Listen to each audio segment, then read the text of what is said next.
Good morning class 12। बेटा, हमने अपनी लास्ट वीडियो में we were discussed about deficient demand meaning, measurement of deficient demand with the help of diagram and causes of deficient demand, consequences of deficient demand. These things were discussed in our last video. Fine. Now, today we are going to discuss about excess demand. Meaning of excess demand. Meaning of excess demand. Excess demand situation arises when AD, aggregate demand, is more than aggregate supply corresponding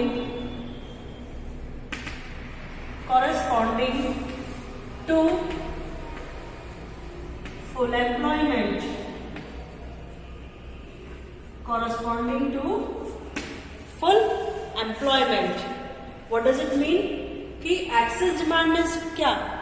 As compared to aggregate supply when aggregate demand is more. और अगर इतनी demand market में है तो supply क्यों नहीं है बराबर? क्या कारण है?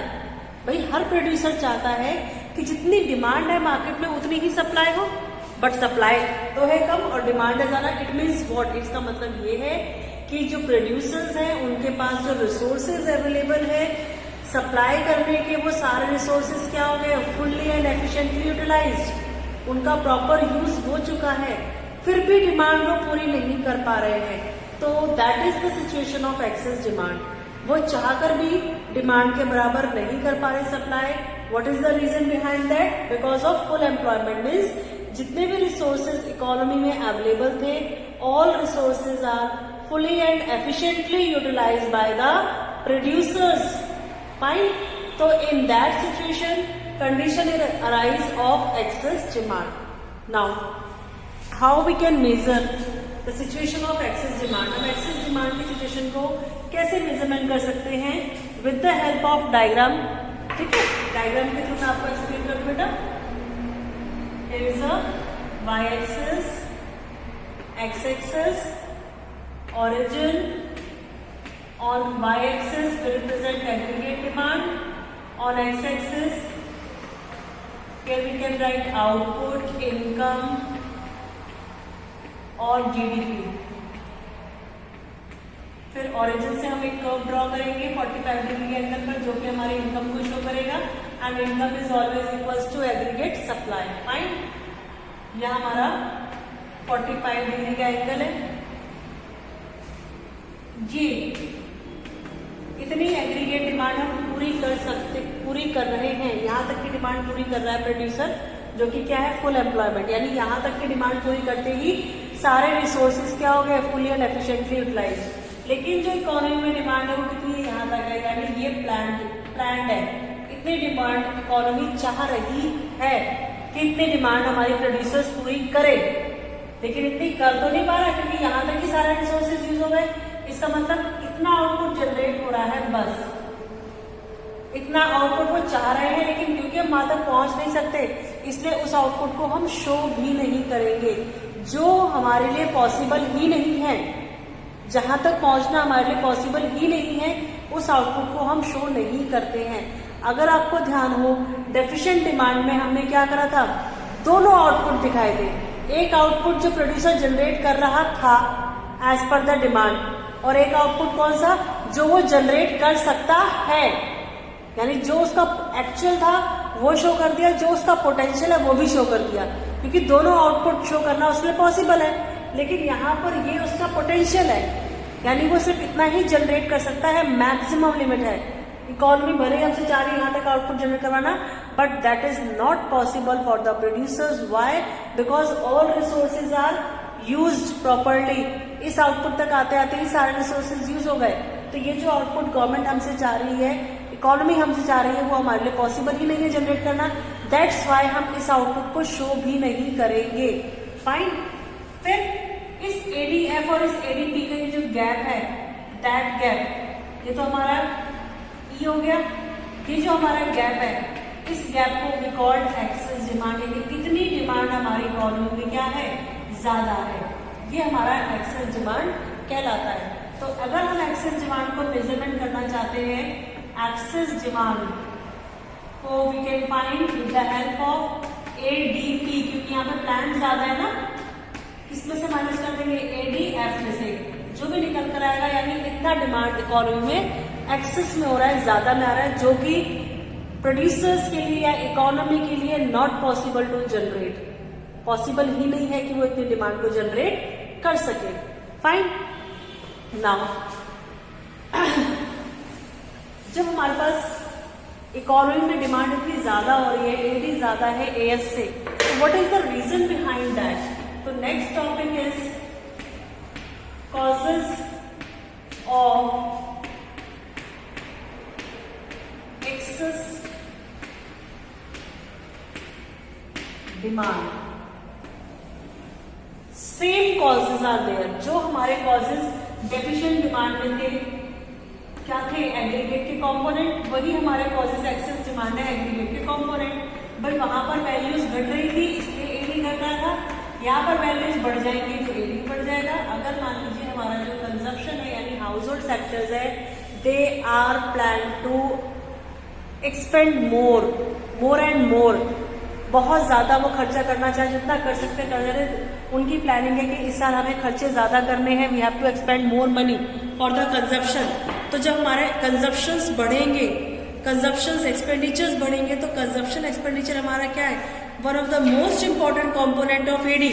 और अगर आपका एडी कंजप्शन एक्सपेंडिचर राइज हो रहा है हाउस होल्ड सेक्टर का, तो ऑब्वियसली हमारा वैल्यू ऑफ एडी भी क्या हो जाएगा, राइज हो जाएगा, इंक्रीज हो जाएगा, जिसकी वजह से it creates the situation of excess demand in the economy, जिसकी वजह से क्या होगा, हमारा इकोनॉमी में एक्सेस डिमांड की सिचुएशंस क्रिएट हो जाएगी। When the consumers are plan to increase propensity to consume, propensity to consume क्या होता है हमारा, propensity to consume ratio of income and consumption. तो अगर हमारा प्रोपेंसिटी टू कंज्यूम इंक्रीज होगा, तो बिकॉज ऑफ दैट हमारा क्या हो जाएगा, the value of consumption rise, and when the value of consumption rise the AD is also rise. Why? Because ये भी हमारा one of the important component है एग्रीगेट डिमांड का। फाइन। सेम विद गवर्नमेंट, अगर गवर्नमेंट अपना budget represent कर रही है and government plan to increase their expenditures on development as well as projects in the economy, increase in as well as projects in the economy, yeah, on the defense of the country, government plan to increase their expenditures. So because of that government expenditure rise, and government expenditure is also one of the important component of aggregate demand. When the value of G rise, directly AD also rise. और अगर AD rise होगा तो it creates the situation of excess demand. Fine. फिर हमारा I आता है investment. Investment producer से related है। If producers are plan to increase their investment which में occurs due to bullish business expectations, ऐसा प्रोड्यूसर्स को फील हो रहा है कि इन फ्यूचर जो हमारा बिजनेस है, बिजनेस मार्केट है, वो बहुत तेज होने वाला है, प्रॉफिट अच्छा कमाने का चांस आ सकता है, हम अच्छा फायदा कमा सकते हैं। लेकिन अच्छा फायदा कमाने के लिए मुझे क्या करना है, पैसा और इन्वेस्ट करना है मार्केट के अंदर, क्योंकि जितना ज्यादा पैसा आप इन्वेस्ट करेंगे मार्केट में उतना ही प्रॉफिट होगा। अगर आप लेट सपोज 1 लाख रुपए इन्वेस्ट कर रहे हैं बिजनेस में, तो प्रॉफिट 1 लाख के अकॉर्डिंग तो कमाओगे। और अगर किसी दूसरे बंदे ने उसी बिजनेस में 1 करोड़ इन्वेस्ट करा हुआ है, तो उसका प्रॉफिट उसके अकॉर्डिंग ज्यादा हो जाएगा। तो when the producers feels there is a bullish time period in the business arise in future, तो at present businessman plan to increase their investment expenditures so that in future they can earn more and more money, yeah, so that they can earn more and more profit. So for that producers are increase their investment expenditure. When producers increase investment expenditure, the value of AD rise. Why? Because investment expenditure is also one of the important component of aggregate demand. अगर आपका investment expenditure बढ़ेगा तो directly it affects the value of AD also, AD भी rise होगा। Fine. Now the next और last component net exports. Net exports अगर हमें AD की वैल्यू बढ़ानी है तो नेट एक्सपोर्ट्स में क्या होना चाहिए, the value of exports increase and the value of imports decrease. Why? X plus करते हैं, एम को माइनस करते, जितना ज्यादा हमारा एक्सपोर्ट्स बढ़ेगा यानी मार्केट में उतनी डिमांड बढ़ रही है इंटरनेशनल मार्केट में, और इम्पोर्ट्स जितना घटेगा उतना ही यानी हम लोग अब इंटरनेशनल मार्केट से डिमांड नहीं कर रहे हैं। तो net value of net exports is also rise. Let suppose पहले एक्सपोर्ट्स 10 था, इम्पोर्ट्स 8 थे, तो नेट एक्सपोर्ट्स कितना हो गया 2। अब एक्सपोर्ट्स तो हो गया है 14 और इम्पोर्ट्स रह गए हैं 6, तो जहां नेट एक्सपोर्ट्स पहले 2 था वही नेट एक्सपोर्ट्स हमारा कितना हो गया 6। जितना ज्यादा एक्सपोर्ट्स बढ़ेगा और इम्पोर्ट घटेगा तो नेट एक्सपोर्ट्स की वैल्यू भी इंक्रीज होगी, और नेट एक्सपोर्ट्स की वैल्यू इंक्रीज होने से एडी राइज होगा, क्योंकि नेट एक्सपोर्ट्स भी हमारा one of the important component of AD है। तो ये तो 4 कॉम्पोनेंट्स हैं जिनकी वजह से एडी कैन राइज। बट एक हमारा और इम्पोर्टेंट कॉम्पोनेंट है टैक्स, जो गवर्नमेंट के अंडर में आता है। अगर गवर्नमेंट टैक्स बर्डन रिड्यूस कर देती है, टैक्स घटा रही है या सब्सिडीज प्रोवाइड करवा रही है प्रोड्यूसर्स को और कंज्यूमर्स को, तो उससे उनकी परचेसिंग पावर इंक्रीज हो जाएगी, पर्सनल डिस्पोजेबल इनकम इंक्रीज होगी। When personal disposable income rise, उससे क्या होगा, हमारा एग्रीगेट डिमांड भी राइज होगा, और एग्रीगेट डिमांड राइज होगा तो अगेन एक्सेस डिमांड की सिचुएशन हमारी इकोनॉमी में आ सकती है। ठीक है, तो ये हमारे सारे क्या थे बेटा, causes. Now we are going to discuss about the consequences. Consequences means कि जब इकोनॉमी में एक्सेस डिमांड की सिचुएशंस होती है, डिमांड ज्यादा होती है और सप्लाई उतनी हो नहीं पाती, तो उसका क्या असर पड़ता है हमारी इकोनॉमी के ऊपर। Consequences, fine. Consequences of what, consequences of excess demand. Consequences of excess demand, क्या कॉन्सिक्वेंसेस एक्सेस डिमांड के, सबसे पहला इन्फ्लेशनरी गैप। जब डिमांड्स पूरी नहीं कर पाते प्रोड्यूसर्स और सप्लाई कम रह जाती है एज पर एग्रीगेट डिमांड, तो in that situation there is a condition rise of inflationary. तो when there is a situation of excess demand in the economy, inflationary gap arise how? See, excess demand causes inflationary gap in the economy. In a situation of excess demand, the level of output does not rise. Excess demand की situation है तो उस condition में हम चाहें कि output level बढ़ जाए, that is not possible, क्योंकि resources है ही नहीं, ना capital है, ना labor है, ना raw material, कुछ नहीं है, तो how it is possible कि हम बढ़ा दें। फिर भी क्या होता है, प्रेशराइज करा जा रहा है कि नहीं भाई बढ़ाओ, कैसे भी करके बढ़ाओ। तो ड्यू टू फैक्टर्स, जो फैक्टर्स यानी जो हमारे पास अवेलेबल है रिसोर्सेज, लेबर है, रॉ मटेरियल है, सप्लायर है, हम उन पे फोर्स कर रहे हैं, उनको प्रेशराइज कर रहे हैं ताकि थोड़ा बहुत क्या हो सके, सप्लाई इंक्रीज हो सके। तो जब हम फोर्स करते हैं अवेलेबल रिसोर्सेज पे, तो उनके जो एग्जिस्टिंग प्राइस होते हैं वो राइज हो जाते हैं। भाई लेबर को दिख रहा है कि इसको मेरी बहुत जरूरत है, ये तो और लेबर भी लाना चाह रहा है पर मिल नहीं रही है, मुझसे ही काम करवा रहा है एक्स्ट्रा, तो मैंने भी कह दिया भाई मुझे अगर सैलरी फालतू दोगे तो काम करूंगा, वरना नहीं करने का, तो बढ़ गए ना उसके प्राइस। सप्लायर से हम कह रहे हैं भाई रॉ मटेरियल और भेज दो, जितना हो सके उतना ज्यादा भेज दो, ऐसे कर दो वैसे कर दो, तो सप्लायर को दिख रहा है इसका मतलब इसको जरूरत है भी रॉ मटेरियल की, मेरे पास तो है नहीं फालतू, तो मैंने भी कह दिया अब तो भैया इतने का आगे से महंगा आएगा, देख लेना मंगाना है नहीं मंगाना, हमारा उतने तो काम चल नहीं रहा, दूसरे को कैसे मना कर देंगे। तो जब हम एक्स्ट्रा प्रेशर डालते हैं रिसोर्सेज के ऊपर सप्लाई बढ़ाने की उम्मीद से, सप्लाई तो बढ़ती है नहीं, रेट्स बढ़ जाती है। और जब कोई चीज एक जनरल प्राइस लेवल से हाई हो जाती है, कोई चीज 10 की है अचानक से 20 की मिलनी शुरू हो जाए, तो दैट इज कॉल्ड इन्फ्लेशन। और इन्फ्लेशन क्यों आया, बिकॉज ऑफ एक्सेस डिमांड, क्योंकि डिमांड ही इतनी ज्यादा थी कि हमने प्रेशराइज करा एग्जिस्टिंग फैक्टर्स पर, और जब हमने उनको प्रेशराइज करा तो फैक्टर्स राइज तो हुए नहीं, उनके रेट्स हाई हो गए, फाइन। तो because of that inflationary rise.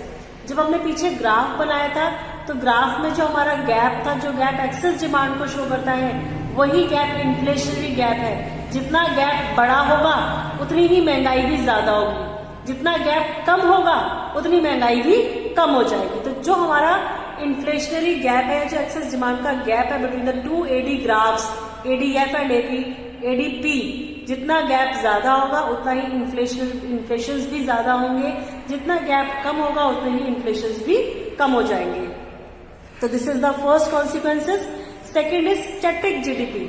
मैंने आपको क्या कहा था जब ग्राफ बनाया था, उसमें कहा था कि जो हम पहुंच ही नहीं सकते जहां तक। भाई हमसे इकोनॉमी डिमांड तो कर रही है कि प्लान के अकॉर्डिंग मुझे इतना जनरेट करके दो, पर मैंने वो आपको आउटपुट बनाकर तो नहीं दिखाया, क्योंकि वो सिर्फ इन नंबर्स में है, स्टैटिक मेजरमेंट में है, इन रियलिटी तो वो कन्वर्ट हो ही नहीं सकता। ठीक है ना, वो सिर्फ नंबर्स में ही है, that is called static GDP. हम उसको चाहकर भी इन रियलिटी कन्वर्ट नहीं कर सकते। Why? Because we don't have resources. फिर नेक्स्ट आता है excess demand and wage price spiral. Excess demand and wage price spiral means कि जब भी डिमांड ज्यादा होती है, इसका मतलब क्या है, लोगों के पास इतना पैसा है कि दे कैन अफोर्ड, वो अफोर्ड कर सकते हैं, इसलिए डिमांड कर रहे हैं। जब रेट्स हाई हो रहे हैं किसी चीज की, कोई चीज महंगी हो रही है, तो क्यों हो रही है? क्योंकि आप उसकी डिमांड ज्यादा कर रहे हो। क्यों ज्यादा कर रहे हो? क्योंकि आपकी सैलरी ज्यादा है। भाई हमारा जो थर्ड पॉइंट है वो क्या कहता है कि जो हमारे पास इन्फ्लेशन है वो हमारा वेज प्राइस स्पाइरल की वजह से है।